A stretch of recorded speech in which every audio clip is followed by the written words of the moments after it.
మన దగ్గర ఎన్పి వెంకటేశ్వర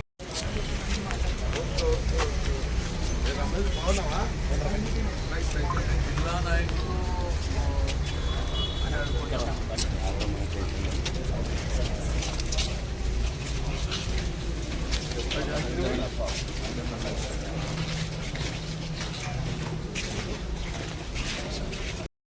పెద్దలు వచ్చారు కాబట్టి వారికి అవకాశం అందిద్దాం. చివరి ప్రార్థన చేద్దాం. ఈ మీటింగ్ ప్రత్యేక ఎమ్మెల్యేగా వారు కంటెస్ట్ చేస్తున్నప్పుడు అప్పుడు జోసెఫ్ అంజన్ గారి నాయకత్వంలో వారి కొరకు ప్రార్థించాం. అంటే ఆ ప్రార్థన ఎంత శక్తివంతమైందంటే మొట్టమొదటిగా మనతో కలిసి వారు మీటింగ్ ఏర్పాటు చేసి మనందరికి జ్ఞాపకం కూడా ఏర్పాటు చేశారు. కాబట్టి మన ప్రార్థన చాలా శక్తివంతమైంది. ఈసారి వంశీచంద్ర రెడ్డి గారు కూడా ఎంపీగా మన తరఫున వారు నిలబడాలి, మళ్ళా ఒకసారి మన గ్యాదర్ అయిపోయి అందరూ సన్మానించాలని నేను మనసారి కోరుకుంటూ ఉన్నాను. అది మా ఎస్సీపీ కోరిక కలిగించే అవకాశం ఉంది. కాబట్టి ఈ ట్యాంపరింగ్ అనేది జరగకుండా, ఈవీఎంలు ట్యాంపరింగ్ జరగకుండా న్యాయబద్ధంగా ఎలక్షన్లు జరగాలి. దేవుడు న్యాయమైన వారిని ఏర్పాటు చేసుకొని సెక్యులర్ పార్టీ ముఖ్యంగా సెంట్రల్లో ప్రభుత్వం ఏర్పాటు చేయాలి. ప్రజలందరూ సంతోషంగా ఉండాలి. ఇప్పుడు అందరూ మన భారతదేశంలో అందరూ సంతోషంగా లేరు. ఒక వర్గం వారు మాత్రమే సంతోషంగా ఉన్నారు, కొన్ని వర్గాల వారు సంతోషంగా లేరు. కాబట్టి సెక్యులర్ పార్టీ కాంగ్రెస్ పార్టీ వస్తే మన దేశం అందరూ కూడా ప్రజలందరూ కూడా సంతోషంగా ఉంటారని నేను మీకు జ్ఞాపకం చేస్తున్నాను. దాని కొరకే చివరిగా మనం ప్రార్థన చేద్దాం. దేవానికి స్తోత్రాలు, పాలకుని ప్రేమ పడి స్తోత్రాలు చెల్లించుకోవచ్చుగా. ప్రశస్తమైన మీ దీవెన మీ హస్తం తోడుగా ఉంచింది. మరి నాయన రాజకీయంగా ఏర్పాటు చేసినటువంటి ఈ యొక్క ఆల్ పాస్టర్స్తో కలిసి ఏర్పాటు చేసిన కూడికని దీవించండి. ఆది అంతవరకు కూడా మీరు మాకు మధ్యగా ఉండమని ప్రార్థిస్తూ ఉంటున్నాను. తండ్రి నాయన ఈ యొక్క సందర్భంలో తండ్రి మంచి ప్రభుత్వాన్ని ప్రభా తండ్రి క్రైస్తవులకు సమస్త ప్రజలకు సెక్యులరిజంగా ఉండునట్లు ప్రభా తండ్రి ప్రభుత్వాన్ని ఏర్పాటు చేసే రీతిగా ఈ కాంగ్రెస్ ప్రభుత్వాన్ని ప్రభా మీ మధ్యలో మీ హస్తంలో మీ దృష్టిలో ఉంచుకొని విజయం దయచేయమని వేడుకుంటున్నాం. ఈ యొక్క ఎమ్మెల్యే గారిని వంశీచందర్ రెడ్డి గారిని ప్రభా ఎంపీగా కాంటెస్ట్ చేస్తున్నటువంటి మరి ఆ యొక్క నాయకుల్ని జ్ఞాపకం చేసుకోండి. ప్రశస్తమైన మీ దీవెన అనుగ్రహించండి ప్రభా. ఏదీను ఎక్కడ కూడా లోటు లేకుండా ప్రశస్తమైన మీ కృప విస్తరింపచేసి బలపరిచి నడిపించమని కనపడనటువంటి అంధకార శక్తులన్నిటిని నజరేయుడైన యేసునామమున బంధిస్తున్నాం. కృప అనుగ్రహించండి. నా యొక్క సహోదరులు కూడా మరి చక్కగా మాటకు పాటుపడి ప్రభాతని నాయన విజయచంద్ర గారిని ప్రభుత్వనైనా వంశీచంద్ర గారిని మరి ఎంపీగా ఎలక్ట్ అవునట్లుగా మీ హస్తము చాచి సహాయం దయచేయమని నా ప్రభుడు రక్షకుడైన యేసుక్రీస్తు వారు నామమున ప్రార్థించి అడిగి వేడుకుంటున్నాం తండ్రి. అనుభవిస్తున్న సమస్యలు కానీ వారికి విన్నవించుకోవడానికి ప్రత్యేకంగా మనము నిర్ణయించుకున్నాం. కాబట్టి ఈ సమయంలో మరి కొంతమంది వక్తలు మాట్లాడవలసిందిగా నేను ప్రేమతో మనవి చేస్తున్నాను. మొట్టమొదటిగా రెవరెండ్ జోసెఫ్ అంజన్ గారు సభను ఉద్దేశించి అలాగే క్రైస్తవ సమస్యల మీద వారి మనసులో ఉన్నటువంటి విషయాలు మాట్లాడవలసిందిగా నేను వారికి ప్రేమతో విజ్ఞప్తి చేస్తున్నాను.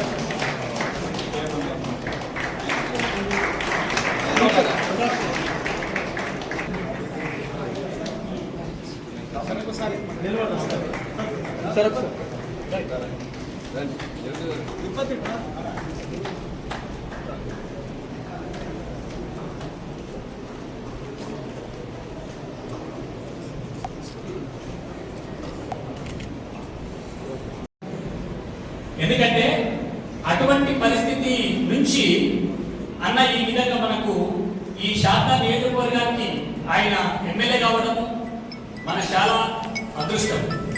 ఎందుకంటే ఆయన ప్రతి వారికి న్యాయం చేయగలుగుతాడు. మంచి మనసున్న మనిషి, మంచి మనిషి. ఎవరిని కూడా ఆయన పోతే పలకరింపు అనేది ఎంత మధ్యలో ఉందని ఒకసారి చూస్తే చాలు డైరెక్ట్ పిలిచి గుర్తుపట్టి పలికి అన్న చంద్రశేఖరన్నను ఎమ్మెల్యేగా చూడడం మాకు ఎంతో సంతోషకరమైనటువంటి విషయం. అదేవిధంగా మరియు వంశచంద్ర రెడ్డి గారు ప్రభు కృప ద్వారా పార్లమెంట్ ఆఫ్ మెంబర్ కావడానికి ఈ దినము అభ్యర్థిగా మన మధ్యలో రావడం చాలా సంతోషకరమైన విషయం. ఎందుకంటే మనందరి ప్రార్థన అందరికీ తెలుసు, ప్రార్థన శక్తివంతమైనది. ప్రార్థన చేస్తే ఏది కూడా ఆగదు. మన నమ్మకం అది. క్రైస్తవుల దగ్గర ఉన్నటువంటి అనుభవం ఏంటి అంటే ప్రార్థన. మేము ప్రార్థన చేస్తే దేవుడి కృప ద్వారా తప్పకుండా అది జరుగుతుంది. అందుకొరకు మేము ఈ దినం కూడా వంశచంద్ర రెడ్డి అన్నగారు కూడా ఆయన పార్లమెంట్ మెంబర్గా మేము చూడాలని ఆశ కుతూహలంతో మేము కలిసి ఉన్నాం. అందుకొరకు మరి ఇక్కడ ఉన్నటువంటి కన్నా శ్యామసుందర్ అన్న అందరికీ తెలిసిన అన్ననే. అన్న కూడా ఉమ్మడి మండల్ జెడ్పీటీసీగా పనిచేసిన ఎంపీపీగా కూడా పనిచేశాడు. మరి మన మధ్యలోకి రావడం కూడా చాలా సంతోషం. కొన్ని విషయాలు మరి నేను అన్న దృష్టికి తీసుకురావాలని ఆశిస్తున్నాను. మరి అన్న ఎప్పుడైతే ఎమ్మెల్యేగా కాకముందే మనతో కలిసినప్పుడు ఆయన వాగ్దానం ఇచ్చిండు. గ్రేవ్యార్డ్ విషయంలో అన్న ఇంత సంగతి ఉంది, మరి మా గ్రేవ్యార్డ్ దానికి సెక్యూరిటీ కావాలనుకున్నప్పుడు అది ఎంతన్నా కానీ నేను గ్రేవ్యార్డ్కి ఎంతైనా సహాయం చేస్తానని చెప్పి ఆయన గెలిచిన 3 నెలలనే 3 నెలలు రాలేదు 10 లక్షలు శాంక్షన్ ఇచ్చారు. మరి అదేవిధంగా ఎంబీ చర్చి గ్రేవ్యార్డ్ కానీ 5 లక్షలు, అదేవిధంగా మరి ఎబ్రో చర్చికి గ్రేవ్యార్డ్కు 3 లక్షలు ఈ విధంగా అన్న శాంక్షన్ చేశాడు. ప్రభు కృపను బట్టి ఇంకొక విషయం ఏంటంటే మేమందరము మాజీ ఎమ్మెల్యే గారు ప్రతాపన్న గారు చెప్పలో కానీ దయచేసి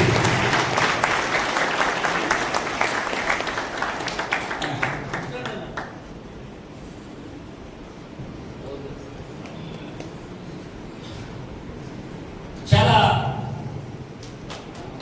థ్యాంక్ యూ ప్రతాపన్న గారు రావడం చాలా హ్యాపీ, సంతోషం. మరియు ఇంకొక విషయం ఏంటంటే క్రైస్తవులందరి కొరకు మనకంటూ ఒక కమిటీ హాల్, మనకంటూ ఒక క్రిస్టియన్ భవన్ కావాలనేది అన్నకు ఎమ్మెల్యే కాకముందే విన్నతి ఇచ్చినాం. ప్రభు కృప అన్న దృష్టిలో ఉంది. ఇంకొకటి ఏంటి అంటే దానికి స్థలం లేదు. ప్రభు కృప ద్వారా మీరు దాన్ని దృష్టిలో పెట్టుకొని మాకు కూడా అక్కడ ఏంటంటే పేదవాళ్ళు ఉన్నారు, ఫంక్షనాల్లో పోయి పెళ్లి చేసుకోవాలనుకున్నా, లేకపోతే ఏదైనా మీటింగ్ పెట్టుకోవాలనుకున్నా అది అంత స్తోమత లేని వాళ్ళు ఉన్నారు. కాబట్టి నేను దాదాపు అనుకుంటున్నా ఏంటంటే ఒక 1000 గజాలు ఒకటి చిన్నగా ఒకటి క్రిస్టియన్ భవన్ ఒకటి కమిటీ హాల్ అయినట్టయితే ఈ శుభకార్యాలన్నీ కూడా వాళ్ళు అందులో జరుపుకోవడానికి, ఇలాంటి మీటింగ్స్ అక్కడ జరుపుకోవడానికి మాకు ఆ యొక్క కార్యక్రమం కావాలని ఉంది. రెండవది, ఇప్పటి వరకు డబుల్ బెడ్రూమ్స్ అని కట్టి ఎక్కడే పెట్టారు. మరి ఎంతమందికి అందలేవు మాకే తెలియదు, మా లాంటి ఎవరికి వచ్చినాయి రాలేవు కూడా తెలియదు. చాలా మంది పేదవాళ్ళు ఉన్నారు, ఇల్లు కట్టుకునేటువంటి స్తోమత కలిగిన వాళ్ళు ఉన్నారు. ఇంకోటి సేవకులు మాస్టర్స్ ఇంకా కిరాయికాలలో ఉండి వాళ్ళకి అసలు సేవ చేస్తూ నడుస్తూ ఉన్నారు. మీ దృష్టికి తీసుకొచ్చే విషయం ఏంటంటే మీరు తప్పకుండా వారికి కూడా గవర్నమెంట్ నుంచి మరి ఒక చక్కని నివాస గృహములు అందిస్తారని కూడా నేను కోరుతున్నాను. అదేవిధంగా ఇంకా కావాల్సినటువంటి విషయం ఏంటంటే మేము సువార్త చేస్తున్నాం. సువార్త అనేది రాజ్యాంగం మాకు ఇచ్చిన హక్కు.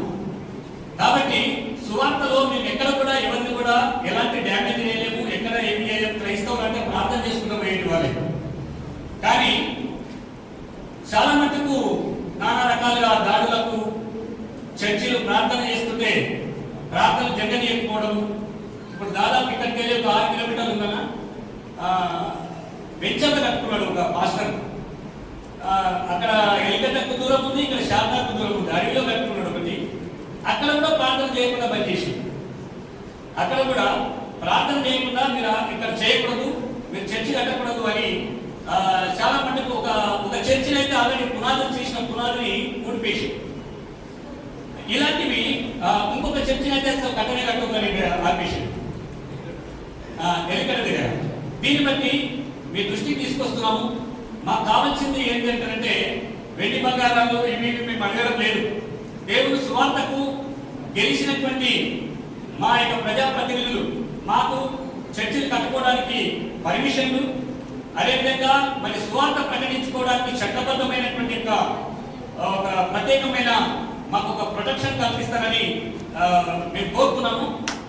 మైనారిటీ నుంచి ఉన్నటువంటి నిధులు మాకు ఏమైనా ఉన్నట్టయితే ప్రత్యేకంగా మైనారిటీలో కావలసినటువంటి వసతులన్నీ కూడా మీరు మాకు తప్పకుండా కల్పిస్తారని మేము కోరుతున్నాము. ఈ విషయంలో మీరందరూ దయచేసి వచ్చినటువంటి పెద్దలు ఎంపీని కంపల్సరీ ఈ దినమే ఆయన ఎంపీ అయిన మాకు నేను ఇప్పటివరకు మా యొక్క డానియల్ పాస్టర్ గారు చెప్పినట్టుగా సెంట్రల్లో మేము రాహుల్ గాంధీని ప్రధానమంత్రిని చూడాలని రాష్ట్రాలు. అదేవిధంగా ఇక్కడ మా వంశంద్రుని ఎంపీగా మళ్ళీ వచ్చి ఇదే సభలో మీరు సన్మానించబడాలని కోరుకుంటున్నాను. ఇవన్నీ ఇంకా కొన్ని డిమాండ్స్, ఇంకా కొన్ని మాటలు కూడా మాట్లాడేది మా ప్రెసిడెంట్ గారు కూడా ఉన్నారు. వారు కూడా మీ దృష్టికి తీసుకొస్తారు. ఇంకేదైనా మా మిగిలినటువంటి వాటినన్నింటినీ దయచేసి వీటిని చెప్పినటువంటి విషయాన్ని మీరు మనసుపూర్వకంగా మీ మనసులో ఉంచుకొని షాద్నగర్లో ఉన్నటువంటి కాన్స్టిట్యున్సీలో ఉన్నటువంటి ప్రతి క్రిస్టియన్స్ శంకరన్ ఎప్పుడు ఎలా ఉన్నామో ఈ దినం కూడా ఆయన నాయకత్వంలో మేము ఎప్పుడు అలాగే ఉంటాము. మేమంతా కలిసికట్టుగా ఉన్నాము. మా దగ్గర గ్రూపిజం లేదు. మేమంతా చేయవచ్చింది షాద్నగర్లో ఉన్నటువంటి క్రిస్టియన్ మొత్తానికి 25,000 మెంబర్స్ ఉన్నారు. దాంట్లో 15,000 కంటే అదో మా ఓట్లు ఉన్నాయి. దాన్ని బట్టి ప్రభు కృప ద్వారా అందరూ కూడా ఏకత్వం కలిగి ఉన్నాం. మేము ఎక్కడ ఒక పార్టీలకు కానీ కాంగ్రెస్ అంటే మాకు చాలా ఇష్టం. కాంగ్రెస్ మేము ప్రేమిస్తున్నాం. తర్వాత ఇంకేదో అనవచ్చు కానీ మరి వారు సైలెన్స్ గా, సౌమ్యంగా, నిశ్శబ్దంగా, ప్రేమతో దేశ భవిష్యత్తుకు, దేశ ప్రగతికి వారు ఎంతగానో పాత్రను పోషించేటువంటి వారిగా ఉంటున్నారు. అలాగనే మన నియోజకవర్గంలో కూడా మరి ఎమ్మెల్యే గారు మరి న్యూపోజిషన్ చర్చికి రావడం మొదటిసారిగా డిసెంబర్ 5వ తారీఖు, ఒకవేళ నేను మర్చిపోకున్నట్లయితే ఆ రోజు మరి మనం అందరం కూడా మన మద్దతును తెలియజేసినాం, ప్రార్థన చేసినాం. వారు కూడా దిగ్విజయంగా గెలిచి ఉంటున్నారు. హల్లెలూయా. కాబట్టి ఈ రోజు ఇది ఒక వాళ్ళ సందర్భం. మరి ఇది ఇంకా ప్రధానమైనది, ఎందుకంటే సెంట్రల్ కొరకు ఇప్పుడే పెద్ద చెప్పారు. దేశ రాజకీయాలు ఈరోజు నిర్ణయించే టైం వచ్చేసింది. ఆ నిర్ణయించే టైం వచ్చింది కాబట్టి మీరు ఈరోజు కీలక పాత్ర పోషించాల్సిన అవసరం ఉంది. మత శక్తులు దేశాన్ని పరిపాలిస్తూ ఉన్నాయి గత 10 సంవత్సరాలుగా. ఇది ఎప్పుడు లేని ఈ 10 సంవత్సరాలుగా చాలా క్రూరంగా ఈ దేశ జనాభా గారు వేరే దేశంలోకి వచ్చి ఇక్కడ స్థిరపడ్డారు అనే విధంగా చాలా తప్పు చేసిండ్రు. దానికి శిక్ష ఇప్పుడు మీరు వేయాల్సిందే. మొన్న మణిపూర్ ఘటన చూసినాం. దానివల్ల ఎన్నో మీరు చెప్పరాని చెయ్యని కూడా ఎన్నో జరిగినాయి. యథార్థ కాదు అన్ని అందులో అనుమతి అయిపోతాం, లోపల ముగిసిపోయి. ఈ రోజు మన చేతిలో ఉంది ఆయుధం. దింపాల్సిందే, మత శక్తిని దింపాల్సిందే, ప్రజాస్వామ్యం కాపాడాల్సిందే. కాంగ్రెస్ పార్టీని తీసుకురావాల్సిందే. అది మీ పార్టీ, మొదటి నుంచే మీ పార్టీ తీసుకురావాల్సిందే. రాహుల్ గాంధీ గారిని ప్రధానమంత్రిగా చూడాల్సిందే. అప్పుడే ఈ దేశం సమగ్రత ఉంటుంది, దేశ భద్రత ఉంటుంది, న్యాయం ఉంటుంది, ధర్మం ఉంటుంది, దేశ ప్రజలంతా కలిసి ఉంటారు. ఆ విధంగా ఉండాలి. కానీ విడగొట్టేసి పడగొట్టేసి హింసలు, ఎన్ని హింసలు ఏంటంటే మనం ఈ దేశంలో ఉన్నామా, అర్థం కాని పరిస్థితి వచ్చేసి. కాబట్టి నిర్ణయించాల్సింది మీరే. కాబట్టి మైనార్టీలో పెద్దగా క్రిస్టియన్ మైనార్టీలు మేజర్గా దేశం ఉన్నాను క్రిస్టియన్ మైనారిటీ మీరు నిర్ణయించుకున్న ప్రతి కాన్స్టిట్యూన్సీలో 25-30 వేల ఓట్లు మీకు అందరికీ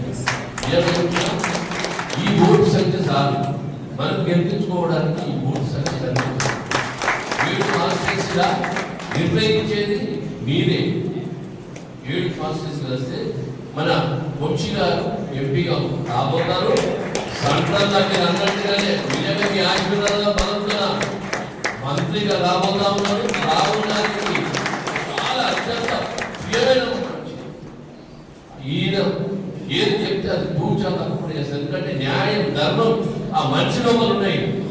రాజకీయవేత్త చిన్నప్పటి నుంచే స్కూల్ విద్యార్థి అప్పటి నుంచే ఆయన రాజకీయంగా న్యాయంగా ధర్మం వెయ్యాలని ఒక్క రూపాయలు సంపాదించుకోకుండా ప్రజల మంచిగా ప్రజల్లో పేర్కొన్న మంచిగా ఒక్క మాట కూడా ఆలోచన చేయకుండా రాహుల్ గాంధీ గారు ఫస్ట్ లిస్ట్ అనే డిక్లేర్ చేయడం జరిగింది. ఇలాంటి వ్యక్తిని మనం ఎన్నుకోకపోతే నష్టం వస్తుంది, కష్టం వస్తుంది. ఇవాళ మనం ఒక కూరగాయల షాప్ పోతే కూరగాయలు ఎవరంటప్పుడు పుచ్చున్నాయి బరువు ఉన్నాయి అన్ని తీసి పారేసి ఏర్పుకుంటాం. ఒక ఎంపీ నేర్పుకునేటప్పుడు ఎంత జాగ్రత్త వహించాల్సిన అలాంటి రాజకీయ నాయకుడు విద్యావేత్త ఒక డాక్టర్ ఆయనకి ఏది అవసరం లేదు అయినా కూడా ప్రజల కొరకు వచ్చి పనిచేస్తా ఉన్నాడు. మీరు గమనించాలి, ఇవన్నీ కూడా గమనించండి. ఇది మా ఎలక్షన్ కాదు మీ ఎలక్షన్ అని మీరే ఆశీర్వదించాలి. మీరే ప్రతి చర్చలో ప్రార్థనలు చేయండి. ఈ యొక్క 28 ఈ వచ్చే నెల 13 తారీఖు దాకా మీరు పనిచేయండి.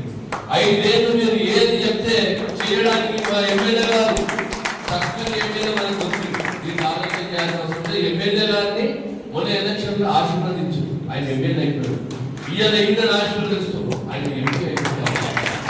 మీరు అనుకున్నట్టు ప్రతి గవర్నమెంట్ నుంచి వచ్చే ప్రతి స్కీము మీ పాదాల కాడ తీసుకొచ్చి పెట్టే బాధ్యత మా మీరు అనుకున్నట్టుగా ఇల్లు లేని వాళ్ళకి ఇల్లు, ప్లాట్ లేని వాళ్ళకి ప్లాట్లు, నిజంగా రేషన్ కార్డులు కానీ ఆరోగ్యశ్రీ కార్డులు కానీ ఏదైనా సరే ఈ ఎలక్షన్ తర్వాత కోడ్ తర్వాత మీరు అందరూ కూడా అర్హులే. ఎందుకంటే నాకు తెలుసు మీ దగ్గర ఏమీ లేదు, నాకు తెలుసు అన్ని కూడా ఎవరి దగ్గర ఏమి లేని పరిస్థితి దగ్గర కిరాయిలు నగ్న సత్యం ఇది.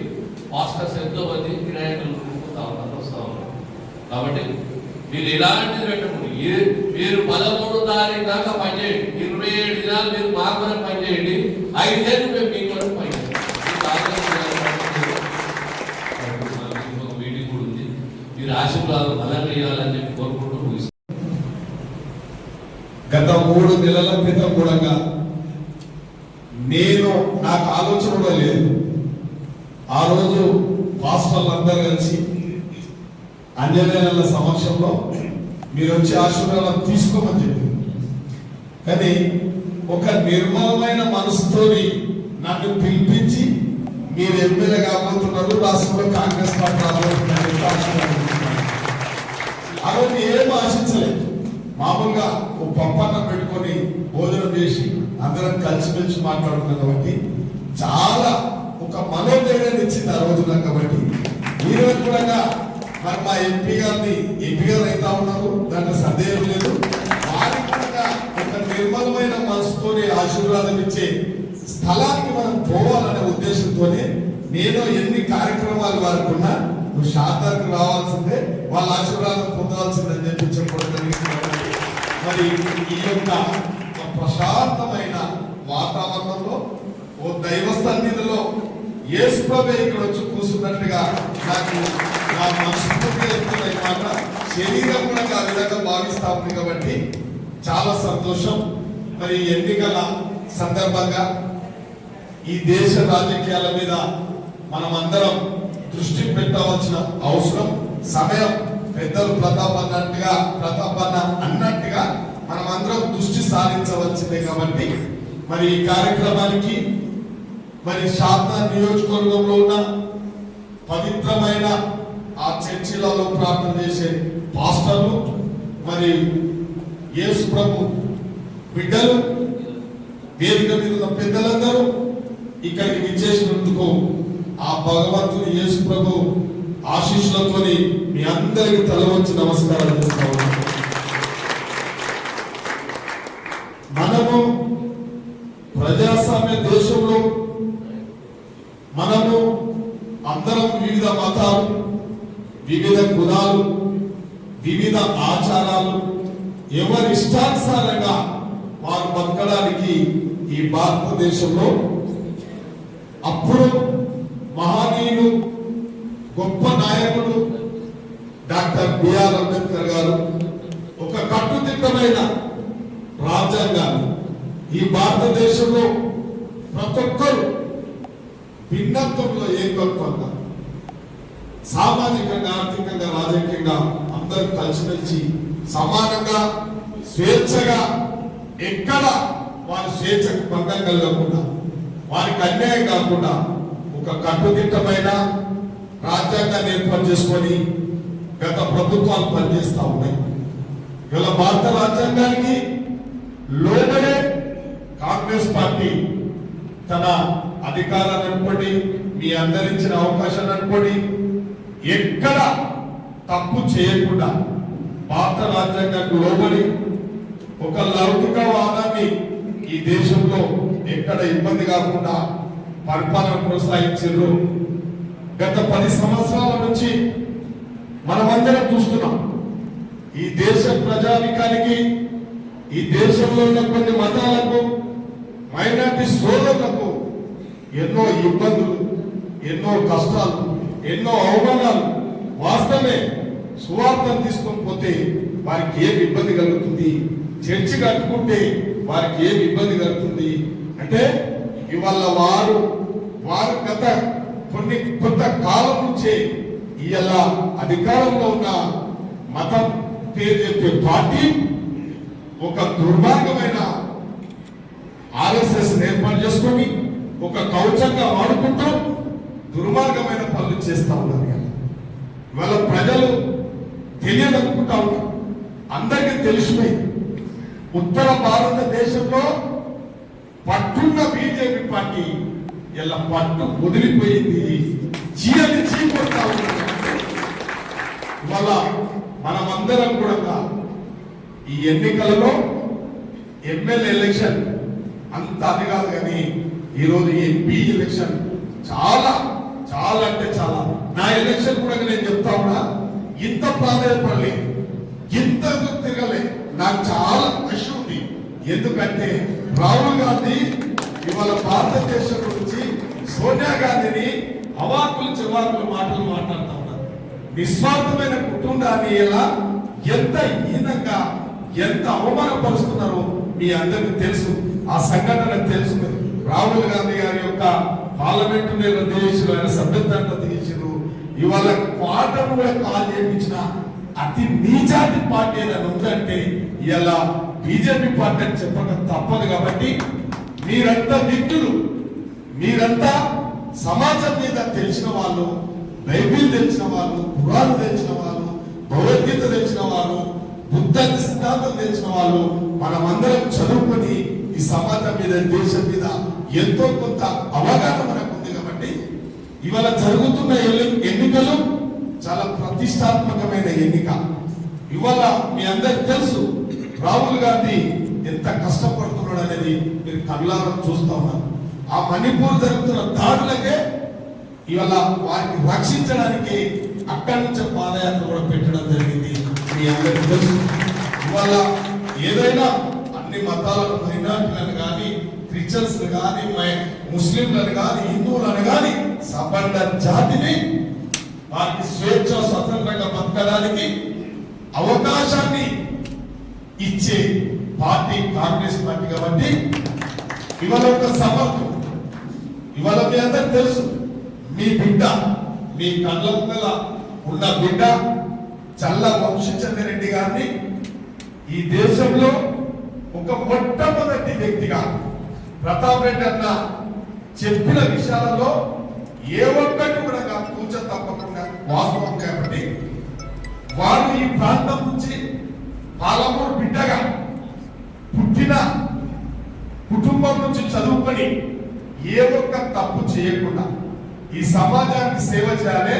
అది కూడా ఆయనకు నచ్చిన పార్టీ, మెచ్చిన party Congress party. Congress party సిద్ధాంతం, కాంగ్రెస్ పార్టీ విధి విధానాలు ఈ దేశానికి సవర్ణ జాతికి సవర్ణ మతాలు స్వేచ్ఛగా స్వతంత్రంగా బతకాలంటే ఈ పార్టీల పనిచేయాలి. ఈ పార్టీ సిద్ధాంతాన్ని వదలొద్దు, ఈ పార్టీ జెండాను వదలొద్దు, ఈ పార్టీ కఠోర వదలొద్దని చెప్పి ఎన్నో మార్పులు వచ్చినాయి ఈ రాష్ట్రంలో. పార్టీలలో ఎంతో మంది అటు ఇటు తొంగి చూసిన వాళ్ళు ఉన్నారు. ఇలా కేవలం మహబూబాబాద్ జిల్లా నుంచి వంశీచంద్రరెడ్డి గారు పార్టీ సిద్ధాంతానికి, ఇలా సవర్ణ మతాల సిద్ధాంతానికి అన్ని మతా గ్రంథాలు నమ్మిన వ్యక్తి ఇలా వంశీచంద్రరెడ్డి గారు. కాబట్టి వారికి వారు అనకుండా రాహుల్ గాంధీ మహబూబ్ నగర్ నుంచి నువ్వు కాంటాక్ట్ చేయాల్సిందే, పార్లమెంట్ లో నువ్వు రావాల్సిందే, నువ్వు నాకు తోడు ఉండవలసిందే అని చెప్పి మొట్టమొదటిగా ఆయన మొట్టమొదటి జాబితాలో ఆయన అభ్యర్థిత్వాన్ని రావడం అంటే ఆషామాషి కాదు.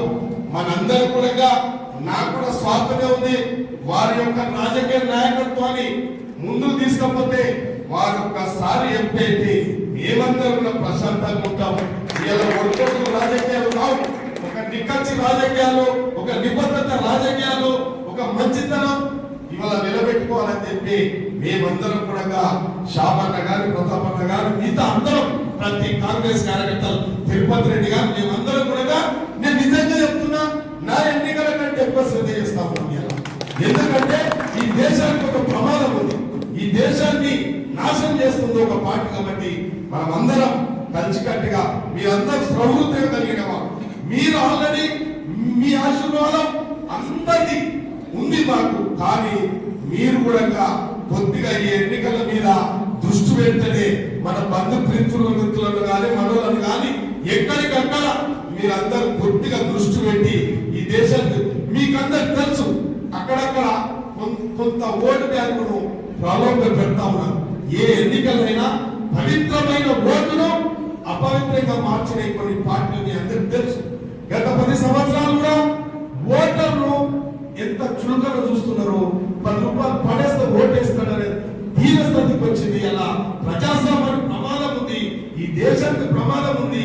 ఆ రోజు ప్రజల యొక్క జీవితం మార్చడానికి, ప్రజల యొక్క అవసరాలు తీర్చడానికి, ప్రజాప్రతినిధులను ఎన్నుకోవడానికి ఓటు హక్కు కల్పిస్తే ఇలా దిగజారిపోతా ఉంది రోజు రోజు. కాబట్టి మరి అది దిగజారిపోయే ఓటు హక్కును మనం అందరం కూడా కొద్దిగా మనం పరిరక్షిస్తే, దాని మీద ఆలోచన పెడితే, కొద్దిగా మీటువంటి కొద్దిగా శ్రద్ధ చేస్తే తప్పకుండా ఈ దేశంలో మార్పు రాబోతుంది. ఇవాళ ఈ రాష్ట్రంలో మార్పు తెచ్చిండ్రు.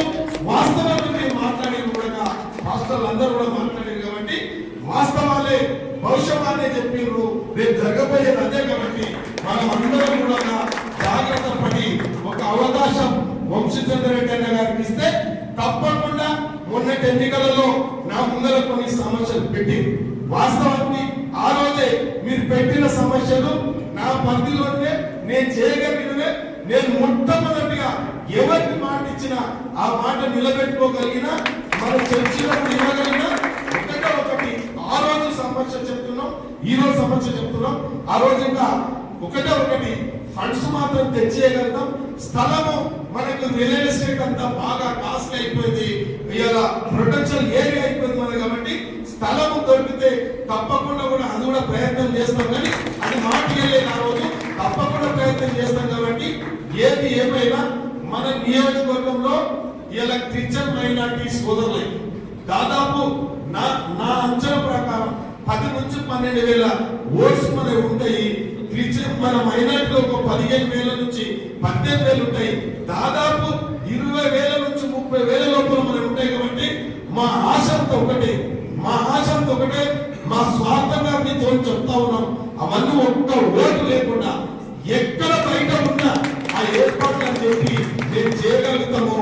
మీరు ఎక్కడున్నా మన ఓటర్స్ ఇలా స్థానికంగా లేకపోయినప్పటికీ విద్యార్థులు కానీ, మన చదువుకున్న పిల్లలు కానీ, మనలు కానీ, అక్కడక్కడ ఉద్యోగస్తులు కానీ ఎక్కడ ఉన్నా, దేశంలో ఎక్కడున్నా ఒక్క ఓటు కూడా చాలా ముఖ్యమైనది. కాబట్టి మనోళ్ళు వచ్చిందంటే అది కాంగ్రెస్ చేస్తారు, చేస్తే వేస్తారు. కాబట్టి మా ఆసక్తి అదే ఉంది. కాబట్టి దయచేసి మనందరం కూడా పాస్టర్ల మీద ఒకటే చిన్న రిక్వెస్ట్, ఆ ఏర్పాట్లు మేము చేయగలుగుతాం. కాబట్టి ఒక చిన్న లిస్టు 100 కానీ 200 కానీ 300 కానీ ఓటర్స్ బయటకు ఉంటే, స్టూడెంట్స్ మన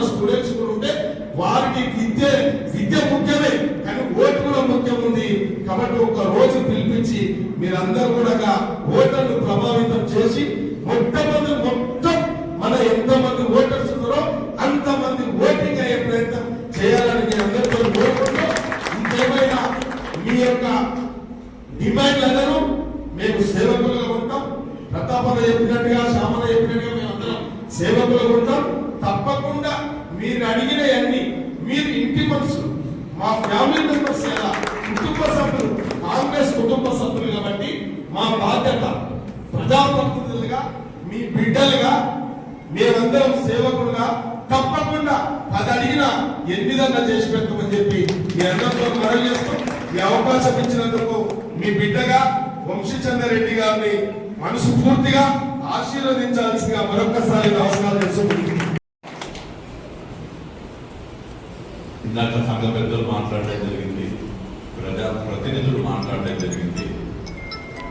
వారు మాట్లాడినటువంటి ప్రతి ఒక్క విషయంతో నేను ఏకీభవిస్తూ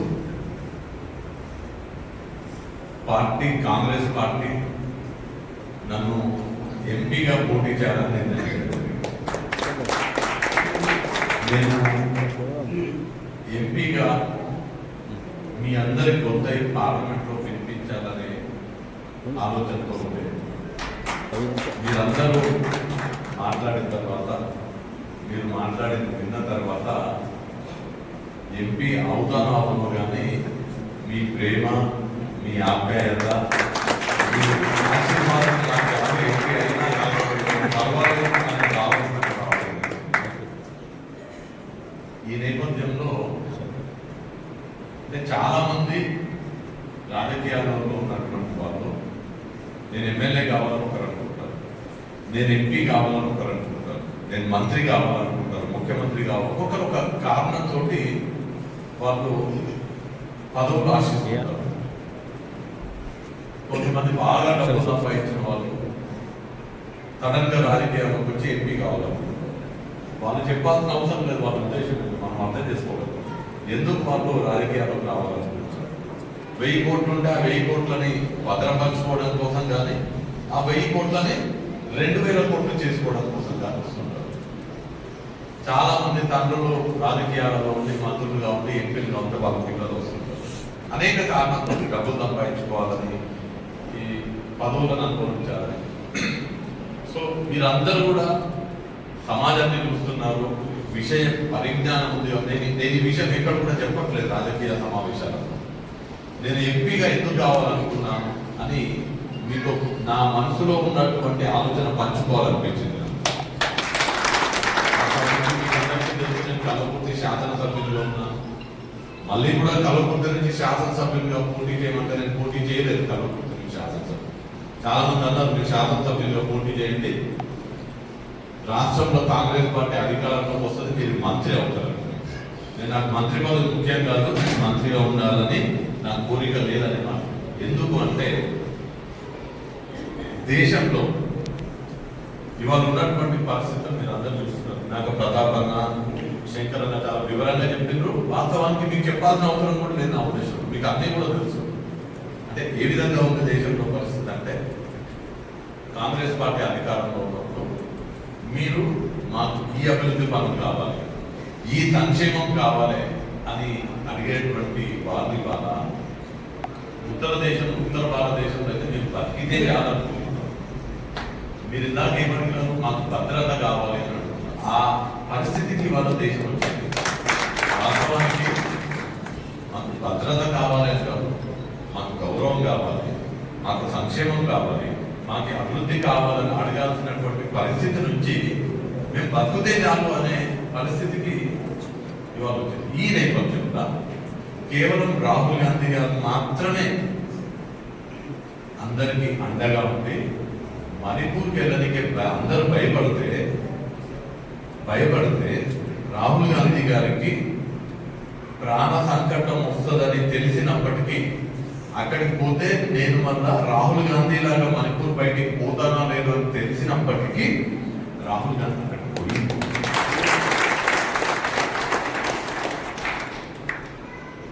ఇందిరాగాంధీ దేశం కోల్పోయింది. రాజీవ్ గాంధీ ఎట్లా పేరు చేసిందో చూసినాం, కనీసం మాంసం ముద్దలు కూడా దొక్కలేదు.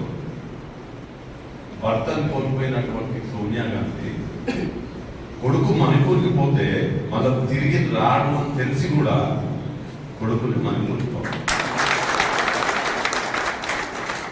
ఇవాళ ఇందాక శంకర్ అని చెప్పింది, ఎంపీ పదవి గుంజుకున్నాను, ఉంటున్నటువంటి ఇల్లు గుంజుకున్నాను, ఒక వ్యక్తికి సొంత ఇల్లు ఉంటే ప్రభుత్వం ఇచ్చినటువంటి ఇల్లు గుంజుకుంటే పర్లేదు, సొంత ఇంటికి పోతాం. దేశమే మా ఇల్లు అనుకునేటువంటి కుటుంబం అది. సోనియా గాంధీకి, రాహుల్ గాంధీకి సొంత ఇల్లు లేదు. ఇంటి నుంచి వెళ్ళకపోతే రాహుల్ గాంధీ ఏమన్నాడు, నా ఇల్లు గుంజుకున్నా సరే నేను ఎవరి కోసమైతే పాటుపడుతున్నానో, ఎవరి రక్షణ కోసమైతే నేను జీవిస్తున్నానో నా పని నేను చేస్తా. మీ ఎంపీ పదవి, మీరిచ్చే ఇల్లు నాకు లెక్కకు లేదు. దేశ ప్రజలందరూ కూడా నా వాళ్ళు, దేశంలో ఉన్నటువంటి ఇళ్ళని నా ఇల్లు అని రాహుల్ గాంధీ గారు ముందుకొచ్చింది. ఆ ఒక్క వ్యక్తి మాత్రమే ప్రాణాలకు తెగించి కూడా నరేంద్ర మోడీకి వ్యతిరేకంగా పోరాటం చేశారు. కన్యాకుమారి నుంచి కాశ్మీర్ వరకు 4,800 కిలోమీటర్లు, 400-800 కిలోమీటర్లు కాలినడకన మంచు టెండల లెక్క చేయకుండా, టెండలు లెక్క చేయలేదు, మంచు కొండల లెక్క చేయకుండా కలిసింది. ఈ విషయం ఎందుకు చెప్తున్నా అంటే, నేను ఎంపీగా ఎందుకు కావాలనుకున్నా అంటే, రేపు పార్లమెంట్లో నరేంద్ర మోడీ ఉంటే, నరేంద్ర మోడీకి వ్యతిరేకంగా రాహుల్ గాంధీ పోరాటం చేస్తూ ఉంటే నేను రాహుల్ గాంధీ ఎదుట ఉంటాను. రాహుల్ గాంధీ నరేంద్ర మోడీకి వ్యతిరేకంగా లేచి నిలబడి మీకోసం పోరాటం చేస్తూ ఉంటే, మీ ప్రతినిధిగా మహబూబ్ నగర్ ఎంపీగా రాహుల్ గాంధీకి అండగా నేను నరేంద్ర మోడీకి వ్యతిరేకంగా పోరాటం చేయాలి. అందుకు నేను ఎంపీగా ఉన్నాను. ఇవాళ మిమ్మల్ని కలిసిన తర్వాత నాకు పూర్తి విశ్వాసం కలిగింది. ఖచ్చితంగా మీరందరూ ప్రార్థనలు చేస్తున్నారు. ప్రార్థనలు ఉత్త ప్రార్థనలుగా మీరందరూ మనస్ఫూర్తిగా ప్రార్థనలు చేస్తున్నారు. మీరు ప్రార్థనలు మనస్ఫూర్తిగా చేయడమే కాదు, ఎవరెవరికైతే మీ గ్రామాలలో, మీ ప్రాంతాలలో మీరు సేవ చేస్తున్నారో వాళ్ళందరి తరఫున కూడా మీరు మా కోసం ప్రార్థన చేస్తున్నారు. ఇక్కడ ఇందాక డేవిడ్ గారు మాట్లాడమనంటే, నేను అయిపోయిన తర్వాత నేను ప్రేయర్ చేస్తా అని చెప్పాను. డేవిడ్ గారు ప్రేయర్ చేస్తే నా ఉద్దేశంలో వారు ఒక్కరే ప్రేయర్ చేయరు, వారెవరెవరికైతే సేవ చేస్తున్నారో ఆ 1000 మంది తరఫున వారు ప్రేయర్ చేయబోతున్నారు. సో నేను మిమ్మల్ని అందరినీ కూడా కోరేది ఒకటే, ఇవాళ నేను మిమ్మల్ని ఓటర్ల లాగా చూడట్లేదు, మిమ్మల్ని ఓటర్లాగా అస్సలు చూడలేదు. మీరు ఒకవేళ మీకు నా ఓట్లు కావాలా, మా ప్రార్థనలు కావాలంటే నాకు మీరు ఓటేయమాకండి, నన్ను మీరు దీవించండి. మీరైతే ఓటు కన్నా మీ ప్రార్థనలు, మీ దీవెనలు నాకు అత్యంత బలాన్ని ఇస్తారని నమ్మేటువంటి వ్యక్తి. కానీ వాళ్ళు దురదృష్టవశాత్తు రాజకీయాలలో ఉన్నాము, రాజకీయాలు చెడిపోయినాయి, రాజకీయాలు అంటే విలువలు లేనటువంటి రాజకీయాలు ఇవాళ మనం చూస్తున్నాము. కానీ ఎన్నికలలో మీకు పని చేయాలి, మీకోసం సేవ చేయాలి, మీకోసం తాపత్రయపడాలంటే ఎంపీ అవ్వాలి, ఎంపీ కావాలంటే ఓట్లు రావాలి. కాబట్టి అంటే మనసుకి నచ్చకపోయినా కొన్ని పనులు చేయాల్సి వస్తుంది మనకి. సో ఈ పరిస్థితుల్లో నేను మిమ్మల్ని అందరికీ కూడా మొదట మీకు అందరికీ కూడా మనస్ఫూర్తిగా కృతజ్ఞత తెలియజేసుకుంటున్నాను. మీరందరూ కూడా, ఉదాహరణకి శంకరన్ ఉన్నారు, వాస్తవానికి వారి దాకా 100% కరెక్ట్ చెప్తున్నారు. వారి ఎలక్షన్లలో వారు ఎంత పనిచేసిండ్రో దానికన్నా రెట్టింపు కష్టపడి ఇప్పుడు పనిచేస్తున్నారు. దేశం కోసం, దేశ భద్రత కోసం, దేశ ఐక్యత కోసం ఇవాళ ఆ విధంగా ఆలోచన చేస్తున్నారు. మిమ్మల్ని అందరినీ నేను కోరేది, మీరు ఇక్కడ ఉన్నటువంటి వారందరూ కూడా 1000 మందిని ప్రభావితం చేయగలిగేటువంటి నాయకులు ఇక్కడ ఉన్నారు. ఇక్కడ ఈ హాల్లో నేను అనుకుంటా 150 మంది 200 మంది ఉంటారు. కానీ నా కళ్ళకు 20,000 మంది కనిపిస్తున్నారు. నాకు ఇక్కడ 20,000 మంది కనిపిస్తున్నారు.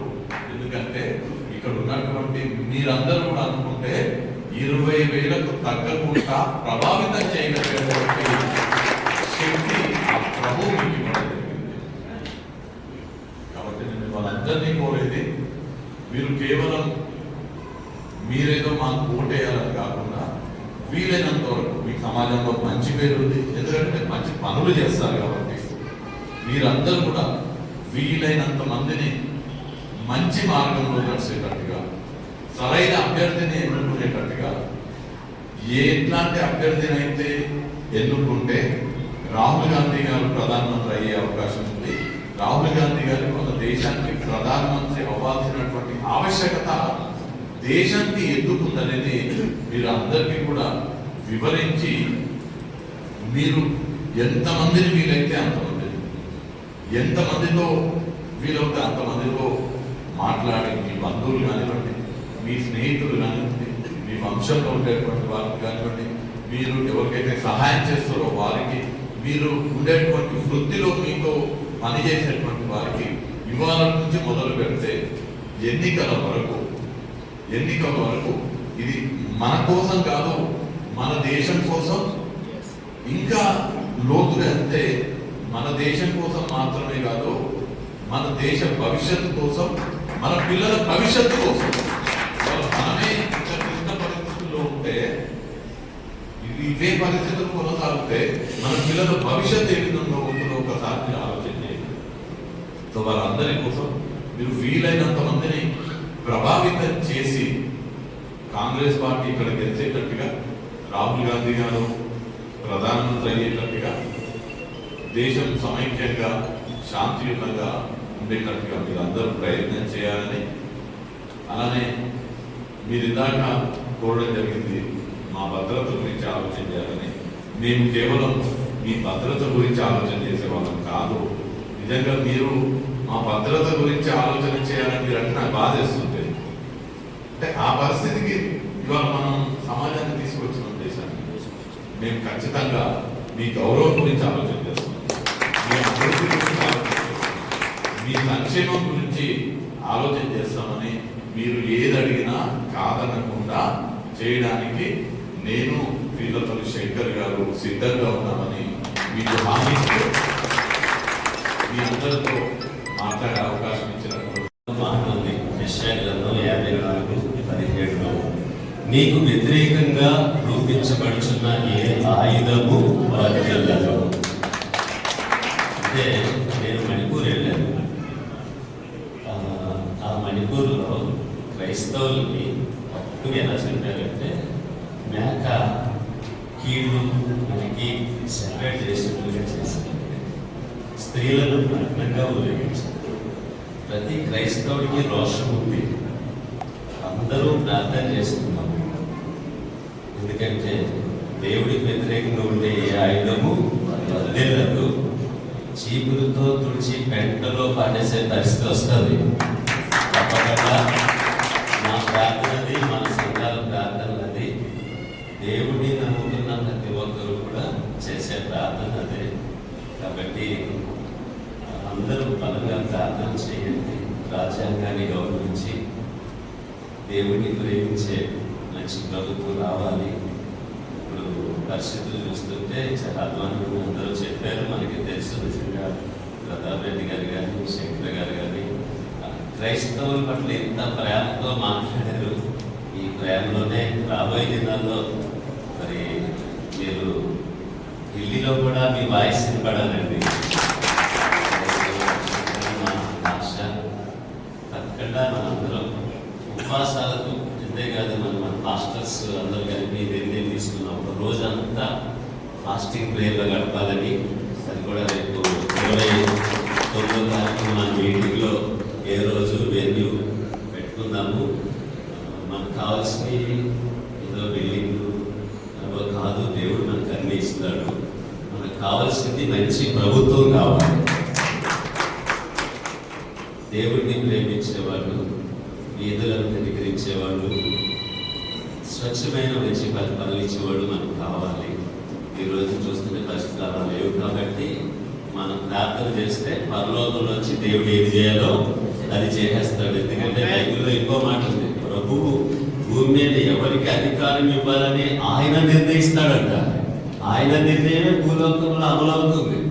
సో దేవుని చిత్తం కాబట్టి మన తెలంగాణకి కాంగ్రెస్ గవర్నమెంట్ వచ్చింది.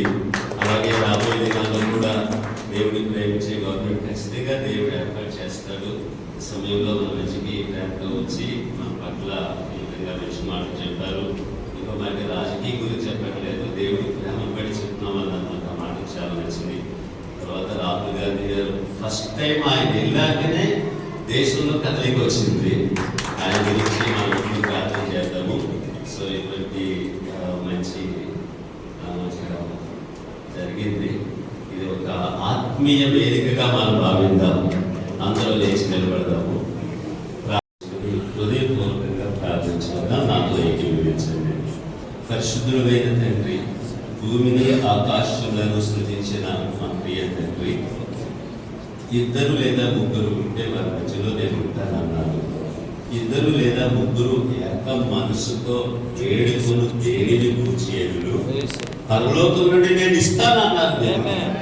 ప్రభా, ఎంతమంది దైవ సేవకులను ప్రభా ఏక మనసుతో వేడుకుంటున్నాము. దయచేసి మా దేశాన్ని రక్షించండి ప్రభువా. మా దేశ ప్రజలను కనికరించండి ప్రభువా. దేవా, మా మధ్యలో ప్రియులు వచ్చారు. మా ఎమ్మెల్యే గారిని, వారి కుటుంబ సభ్యులను ఇంకను ఆశీర్వదించండి అయ్యా. మా తెలంగాణ గవర్నమెంట్ను ఆశీర్వదించండి అయ్యా. ప్రభువా, మనిషి చంద్రరెడ్డి గారు చక్కటి మాటలు చెప్పారు. మీ ప్రార్థనలు కావాలన్నారు. నిజంగా వారిని దీవించండి. ఇది మొదలుకుని వారిని మరింతగా ఆశీర్వదించమని ప్రార్థించండి. అద్భుతమైన మెజారిటీతో వారికి విజయము యేసు నామములో కలుగునుగాక. తండ్రి, ఈ వాక్యంలో ఉంది కదా, నీకు వ్యతిరేకంగా ఉన్నది ఏది వర్ధిల్లదండి. అలాగే పరలోకమునుడు నువ్వు ఎవరికి భూమి మీద అధికారం నిశ్చయించి ఉన్నావు, వారే రాజులు అవుతారన్నావు కదా. వారు ఎంపీ అవ్వాలి. ఇలాగే క్రైస్తవుల కొరకు వారు పోరాటం చేసే వ్యక్తిగా ఉండాలి. మా దేశంలో పరిస్థితులన్నీ నీకు అనుకూలంగా దేవా, నీ నామమునకు మహిమకరంగా చేయండి. ఎంతో మంది ఇక్కడికి వచ్చారు, పొలిటీషియన్స్, అలాగే దైవ సేవకులు. వచ్చిన ప్రతి ఒక్కరిని మీరు ఆశీర్వదించండి. తండ్రి, రాబోయే దినాల్లో ఆ మే 11 గొప్ప విజయంతో నిన్ను ప్రేమించే వారందరూ గెలుచుదురు కృప వీళ్ళందరికీ దయచేయండి. ముఖ్యంగా కాంగ్రెస్ పార్టీ ప్రపంచవ్యాప్తంగా వర్ధిల్లాలి ప్రభువా. మా భారతదేశం అంతట్లో తండ్రి, ఇంకా ప్రజలందరూ అభ్యర్థులందరికీ ఇది ఆశీర్వాదం వచ్చింది. మీ కుమారుడు మా రక్షకుడు యేసు నామంలో ప్రార్థిస్తున్నాము పరమ తండ్రి. ఆమేన్. తండ్రి, కుమారుడు, పరిశుద్ధాత్మను ఆ సర్వశక్తి గల దేవుడు వచ్చిన మనందరికీ తోడయుండి దీవించుగాక. భారతదేశంలో దేవుణ్ణి ప్రేమించే అధికారులు ఆ యొక్క గెలుపు దేవుడు తన ప్రజలకు అనుగ్రహించుగాక. మన మధ్యకి వచ్చి ప్రేమతో మాట్లాడిన ఎమ్మెల్యే గారికి, అలాగే మన ప్రియులు వంశీ చంద్రరెడ్డి గారికి, ప్రతాప్ రెడ్డి గారికి, వచ్చిన లీడర్స్ అందరికీ తోడై ఉండి వారిని మరింత ఆశీర్వాదకరమైన మార్గంలో నడిపించుగాక. యేసు రక్తమే జయం, శిలువ రక్తమే జయం. ప్రభు యేసు నామమే సంపూర్ణ. ఆమేన్.